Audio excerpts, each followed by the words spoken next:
Beaucoup attendent le retour de Jésus, mais sais-tu quel signe annonce cet événement? La Bible est remplie de prophéties sur la fin des temps, et 4 signes majeurs se distinguent comme des avertissements incontournables. Prépare-toi à découvrir ces signes, car certains se manifestent déjà aujourd'hui. Prends le temps d'écouter attentivement, car ce que tu vas entendre pourrait changer ta perspective sur les jours qui viennent. La promesse du retour de Christ. Depuis près de 2000 ans, les chrétiens attendent la seconde venue de Christ, un événement central de la foi chrétienne. Jésus lui-même a promis qu'il reviendrait pour juger les vivants et les morts, et pour établir son royaume éternel. Mais avant cet événement, la Bible est claire, des signes précéderont ce retour glorieux. Ces signes ne sont pas donnés pour nous effrayer, mais pour nous préparer et nous éveiller à la réalité spirituelle. Dans cet enseignement, nous allons explorer en détail 4 signes majeurs qui doivent se produire avant la seconde venue de Christ. Ces signes sont tirés des paroles de Jésus, des prophéties de l'Ancien et du Nouveau Testament et des écrits apocalyptiques. Certains de ces signes se manifestent déjà dans notre monde, ce qui signifie que nous vivons peut-être plus près de cet événement que nous ne le pensons. Avant de plonger dans les détails, rappelons-nous que chaque signe est un appel à la préparation spirituelle. Ce que tu es sur le point de découvrir est plus qu'une simple analyse prophétique. C'est une invitation à approfondir ta foi et à te préparer pour le retour de Jésus. Signe numéro 1, la multiplication des guerres et des conflits. Matthieu 24, versets 6 à 7. Jésus, dans son discours sur le mont des Oliviers, a clairement annoncé qu'avant son retour, vous entendrez parler de guerre et de bruit de guerre. Ce signe est l'un des plus visibles et des plus compréhensibles pour nous, car les conflits armés ont été une constante dans l'histoire humaine. Mais ce que Jésus prédit ici dépasse les guerres ordinaires. Il parle d'une intensification des conflits à l'échelle mondiale. La guerre à travers les âges, un signe prophétique constant. Depuis l'ascension de Jésus au ciel, le monde a connu d'innombrables guerres. Pourtant, au XXe siècle, l'humanité a atteint des niveaux de destruction sans précédent, avec 2 guerres mondiales qui ont causé des dizaines de millions de morts. Mais la Bible nous enseigne que ces événements ne sont que le commencement des douleurs. Matthieu 24, verset 8. Aujourd'hui, nous voyons un monde où les conflits s'étendent bien au-delà des guerres traditionnelles.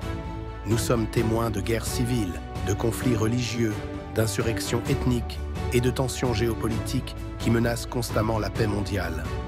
Les guerres ne sont plus seulement des batailles entre nations, mais des conflits qui divisent les peuples à l'intérieur même des pays. Les guerres spirituelles, une autre dimension du conflit.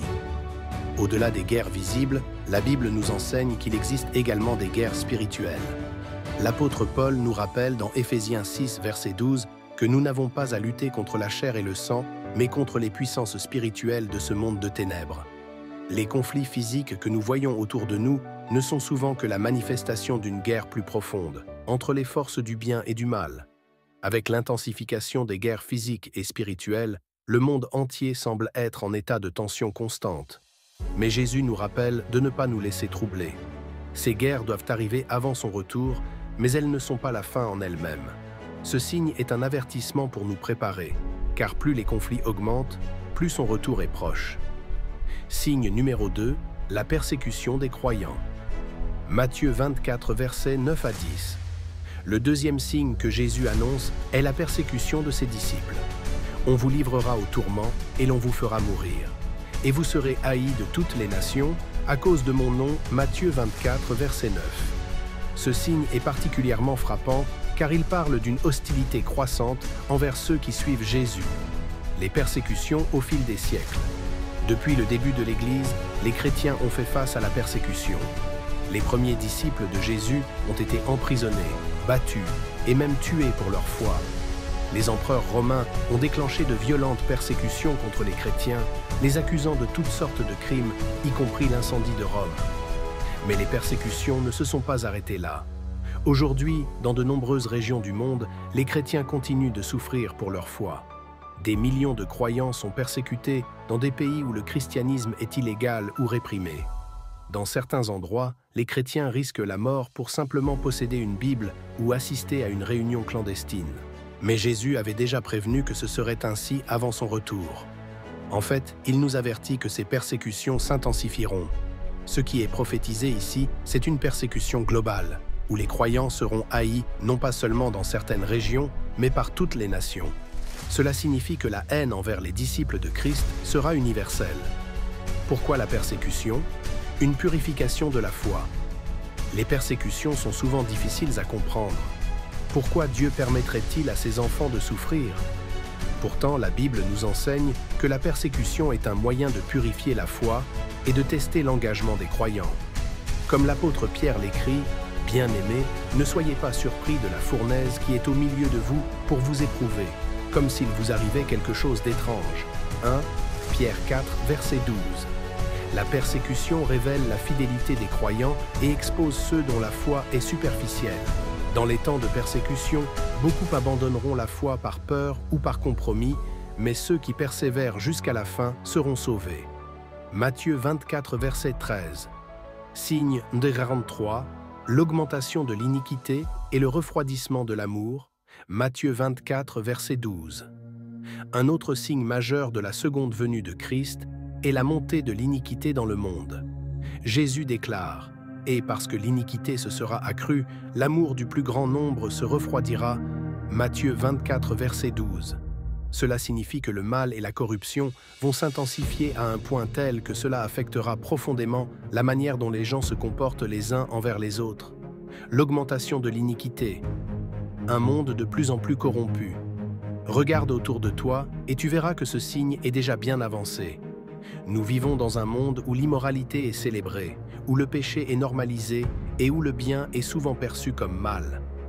L'iniquité, ou l'absence de loi divine, est partout. La violence, la fraude, l'exploitation, l'injustice et la corruption sont devenues monnaie courante. Il semble que plus les années passent, plus les normes morales s'effondrent. Dans les Écritures, l'iniquité n'est pas seulement une question de comportement individuel, mais aussi de systèmes corrompus. Nous voyons des gouvernements, des entreprises et même des institutions religieuses tomber dans la corruption, cherchant le pouvoir et l'argent plutôt que la justice et la vérité. Le refroidissement de l'amour. Une crise spirituelle mondiale. Le plus tragique, c'est que cette montée de l'iniquité entraîne un refroidissement de l'amour. Ce que Jésus prophétise ici, c'est une crise spirituelle où les cœurs des gens deviendront de plus en plus froids, indifférents et égoïstes. L'amour, qui est le commandement central de la foi chrétienne, sera érodé par l'égoïsme, la haine et l'indifférence. Il est important de noter que cet avertissement ne concerne pas seulement le monde en général, mais aussi les croyants. Jésus parle du plus grand nombre dont l'amour se refroidira. Cela signifie que même les disciples de Christ risquent d'être affectés par cette iniquité croissante. Le danger, c'est que la foi devienne tiède, que l'amour pour Dieu et pour les autres diminue sous l'influence d'un monde corrompu. Signe numéro 4, l'annonce de l'Évangile dans le monde entier, Matthieu 24, verset 14. Le dernier signe que nous allons examiner est sans doute le plus encourageant. Cette bonne nouvelle du royaume sera prêchée dans le monde entier, pour servir de témoignage à toutes les nations. Alors viendra la fin. Matthieu 24, verset 14. Contrairement aux 3 premiers signes qui sont centrés sur des événements douloureux ou négatifs, ce signe nous parle d'une victoire spirituelle mondiale. Avant le retour de Christ, l'Évangile sera proclamé à chaque nation, tribu, peuple et langue. La mission universelle, un accomplissement prophétique. L'annonce de l'Évangile dans le monde entier est une mission que Jésus a confiée à ses disciples avant de monter au ciel. Allez, faites de toutes les nations des disciples. Matthieu 28, verset 19. Pendant des siècles, cette mission semblait impossible. Les premiers chrétiens étaient peu nombreux, dispersés et souvent persécutés. Mais au cours de l'histoire, malgré d'innombrables obstacles, le message de Jésus a continué à se répandre. Aujourd'hui, grâce au progrès des technologies de communication, des voyages et à l'engagement de missionnaires dévoués, l'Évangile atteint des régions autrefois inaccessibles. Les Écritures sont traduites dans de nombreuses langues et les communautés chrétiennes émergent dans des endroits où le nom de Jésus était autrefois inconnu. Le rôle des médias dans la propagation de l'Évangile. Dans le contexte actuel, l'Internet et les médias sociaux jouent un rôle crucial dans l'accomplissement de cette prophétie. Les messages bibliques et les enseignements de Christ sont partagés à des millions de personnes en quelques clics. Des vidéos, podcasts et articles évangéliques circulant autour du globe atteignant même des régions où l'Évangile ne peut être prêché ouvertement à cause des restrictions politiques ou religieuses. Ce phénomène est une indication claire que le message de Jésus touche maintenant des vies partout dans le monde, exactement comme il l'avait annoncé. Mais cette propagation de l'Évangile ne se limite pas à un simple fait historique. Jésus parle d'un témoignage qui atteindra toutes les nations. Le terme « nation » ici ne signifie pas seulement des pays, mais tous les groupes ethniques et culturels du monde entier. Ce signe est en train de s'accomplir à une échelle que les premiers disciples n'auraient jamais pu imaginer. Un témoignage pour le jugement et le salut. Ce signe a une double signification. D'une part, il est un témoignage pour le salut de ceux qui accepteront le message de l'Évangile. D'autre part, c'est un témoignage pour le jugement de ceux qui le rejetteront. La prédication de l'Évangile à toutes les nations n'est pas seulement une bonne nouvelle, c'est aussi un avertissement. Personne ne pourra dire qu'il n'a pas entendu la vérité avant le retour de Christ. L'apôtre Paul a écrit dans Romains 10, verset 18 « Leur voix a retenti par toute la terre et leur parole jusqu'aux extrémités du monde. » Nous vivons dans une époque où ce témoignage est plus vrai que jamais. Chaque personne, chaque nation aura la possibilité d'entendre parler de Jésus avant qu'il ne revienne. Il est de notre responsabilité, en tant que croyants, de participer à cette grande mission en partageant l'amour de Christ avec ceux qui nous entourent. Conclusion. Préparez-vous pour le retour de Christ. Les 4 signes que nous avons explorés, la multiplication des guerres, la persécution des croyants, l'augmentation de l'iniquité et la propagation de l'Évangile, sont des indicateurs clairs que le retour de Jésus est proche. Ce n'est pas une question de spéculation, mais une promesse certaine, inscrite dans les Écritures. Ces signes ne sont pas donnés pour nous faire peur, mais pour nous rappeler que nous devons être prêts spirituellement. Dans Matthieu 24, verset 42, Jésus nous dit « Veillez donc, puisque vous ne savez pas quel jour votre Seigneur viendra. » Ces paroles sont un appel à l'attention. Les signes que nous voyons autour de nous doivent nous pousser à une réflexion plus profonde sur notre relation avec Dieu. Sommes-nous prêts à rencontrer Christ lorsqu'il reviendra? Vivons-nous dans la lumière de son retour imminent? Un appel à l'action. Restez vigilants et persévérez dans la foi.